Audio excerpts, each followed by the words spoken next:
देहरादून में एक गोलीकांड हुआ। इस गोलीकांड में एक व्यक्ति की मौत हो गई, यानी हत्या हो गई। इसके बाद एक आंदोलन शुरू हुआ और उस आंदोलन को सरकार ने साजिश करार दिया। साजिश कौन कर रहा है, साजिश का भंडा कैसे फोड़ किया जाएगा और आखिर में जो सख्ती बरतने के निर्देश मुख्यमंत्री पुष्कर सिंह धामी ने सरकारी अधिकारियों को दिए हैं, उसका असर भविष्य में क्या होगा, यह सारी बातें लेकर आपके सामने मैं हाजिर हो गया हूं।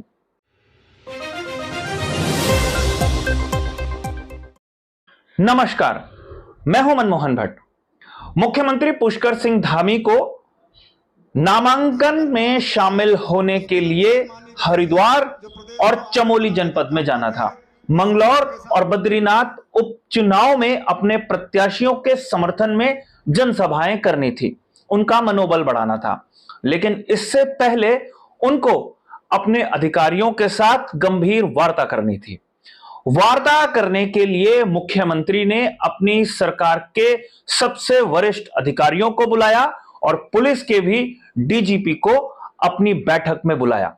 बैठक खास तौर पर इसलिए रखी गई थी कि जिस तरीके का माहौल देहरादून में पिछले 72 घंटे से दिखाई दे रहा है, उसमें कुछ सख्ती की जानी है, कुछ बड़े फैसले लिए जाने हैं। तो आज की बैठक के बाद एक बड़ा फैसला तो यह लिया गया कि बाहर से आकर जमीन खरीदने वालों पर राज्य सरकार नजर रखेगी। कौन व्यक्ति बाहर से आकर उत्तराखंड में जमीन खरीद रहा है, उस पर नजर रखी जाएगी और साथ साथ किस प्रयोजन के लिए जमीन खरीदी जा रही है, इसका भी घोषणा उस व्यक्ति को करनी होगी जो जमीन खरीद रहा है। अब यह बात मुख्यमंत्री को क्यों कहनी पड़ी, यह निर्देश मुख्यमंत्री को क्यों देना पड़ा, यह बहुत सीधी सरल बात है। क्योंकि जैसे ही देहरादून में दीपक बड़ोला उर्फ रवि बड़ोला को गोली लगी, उसकी मौत हो गई, उसके बाद जो स्थानीय लोगों का जनसमूह सड़क पर सरकार के भी खिलाफ उतरा, उससे सरकार परेशान हो गई और परेशान होना स्वाभाविक था। जो लोग नाराज थे, सड़कों पर उतरे, उनका सड़क पर उतरना भी जायज था और सरकार का परेशान होना भी जायज था।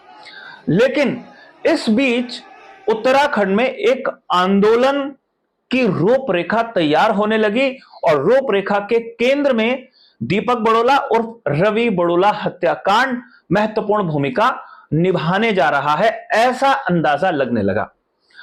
दीपक बड़ोला की जो पत्नी है, उनके परिजन हैं, उनको बकायदा प्रेस क्लब ले जाया गया और वहां पर मीडिया के सामने कुछ बातें हुई।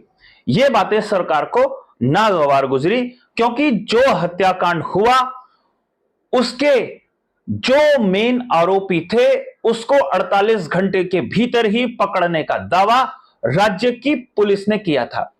तो जब यह सब हो चुका था तो कोई प्रेस कॉन्फ्रेंस की आवश्यकता नहीं थी और किसी आंदोलन की आवश्यकता नहीं थी, यह बात सरकार की तरफ से कही जा रही है।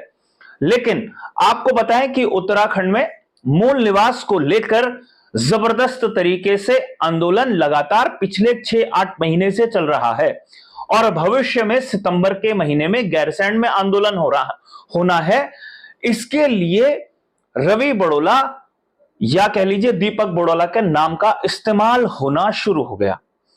जो लोग आंदोलन कर रहे हैं मूल निवास की जमीनों की खरीद फरोख्त में सख्ती बरतने की मांग करते हुए, वो लोग कह रहे हैं कि दीपक बड़ोला उत्तराखंड का मूल निवासी था और उत्तर प्रदेश से आकर कुछ बाहरी लोगों ने पहाड़ियों पर एक तरीके से कुछ अत्याचार जैसा कर दिया है और इसे कतई सहन नहीं किया जाएगा।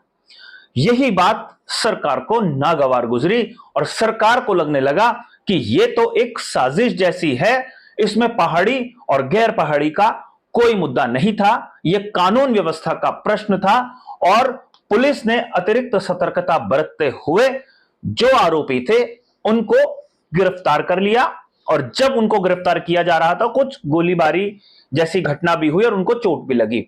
अब ये जो पकड़े गए लोग हैं इनको न्यायिक हिरासत में भेज दिया गया है और पुलिस इनको रिमांड पर लाकर और भी ज्यादा पूछताछ कर रही है ताकि यह पता चल सके कि ये लोग आपराधिक प्रवृत्ति के लोग उत्तराखंड में आए कैसे और इनका यहां आने का मकसद कैसा था। यह एक लार्जर पर्सपेक्टिव में है कि कहीं कोई बड़ी घटना को अंजाम देने के लिए तो इस तरीके के लोग यहां नहीं आए हैं। रवि बड़ोला या दीपक बड़ोला की जो हत्या हुई है, क्या वो पहले से साजिश रची गई थी उस हत्या की, या ये एक तात्कालिक परिणाम था जिस तरीके का माहौल बना, इसको भी जांच में आगे देखा जाएगा। लेकिन सरकार को यह लगने लगा कि जिस तरीके से अंकिता भंडारी का केस हुआ था ऋषिकेश के पास 2 साल पहले, ठीक उसी तरीके के घटनाक्रम को देहरादून में अंजाम देने की कोशिश की जा रही है।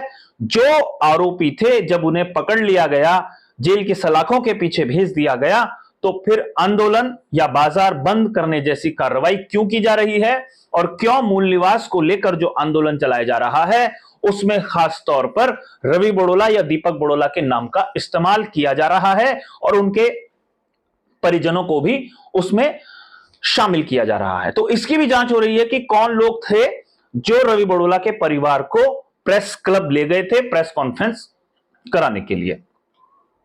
सरकार ने सख्ती करने की बात पहले भी कही थी कि जमीनों की अनियंत्रित खरीद फरोख्त पर सख्ती की जाएगी, नजर रखी जाएगी। क्योंकि अगर आपको याद हो, कुछ दिन पहले ही, कुछ हफ्ते पहले ही एक सत्येंद्र साहनी हत्याकांड भी हुआ है, माफ कीजिए आत्महत्या कांड भी हुआ है, जिसमें सत्येंद्र साहनी ने आत्महत्या कर ली थी और वो भी प्रॉपर्टी से जुड़ा हुआ विवाद ही था। और ये वाला विवाद भी प्रॉपर्टी से जुड़ा हुआ विवाद ही है, यानी पैसे का लेन देन का मामला दोनों ही प्रकरणों में था। इसमें बाहरी और पहाड़ी ये दोनों का कोई एंगल दूर दूर तक नहीं था। लेकिन फिर भी जो लोग साजिश कर रहे हैं इस तरीके के आंदोलन को हवा देने की, उनके मकसद क्या है इसका पता लगाया जाना चाहिए। इस तरीके के भी अघोषित संदेश मुख्यमंत्री पुष्कर सिंह धामी ने पुलिस को दे दिए हैं और पुलिस इसका अब सुराग लगाने की कोशिश कर रही है। वैसे ऐसे कई मामले सामने आ जाते हैं जब सरकार के खिलाफ जनता खुद ही सड़कों पर उतर जाती है। अंकिता भंडारी प्रकरण में यह हमने देखा था और रवि बड़ोला या दीपक बड़ोला के हत्या में भी इसी तरीके का एजिटेशन दिखाई दिया। हो सकता है यह एजिटेशन बिल्कुल स्वाभाविक हो, इसमें कोई साजिश ना हो, लेकिन इस तरीके के एजिटेशन या इस तरीके के प्रदर्शन के बाद कुछ लोग राजनीतिक रोटियां सेकने लगते हैं और इसको लेकर सरकार सतर्क हो गई है कि भविष्य में कोई इस तरीके की रोटियां न सेके। क्योंकि लोकसभा के चुनाव में विपक्ष ने, कांग्रेस ने खासतौर पर अंकिता भंडारी हत्याकांड को एक चुनावी मुद्दा बनाया था और उत्तराखंड में तो चुनाव हमेशा ही होते हैं। अब स्थानीय निकाय के चुनाव हैं और स्थानीय निकाय के चुनाव से पहले ही मंगलौर और बद्रीनाथ के उपचुनाव हो रहे हैं विधानसभा के। तो ये मुद्दे न बने, इसको लेकर अतिरिक्त सतर्कता बरतने के निर्देश दिए गए हैं।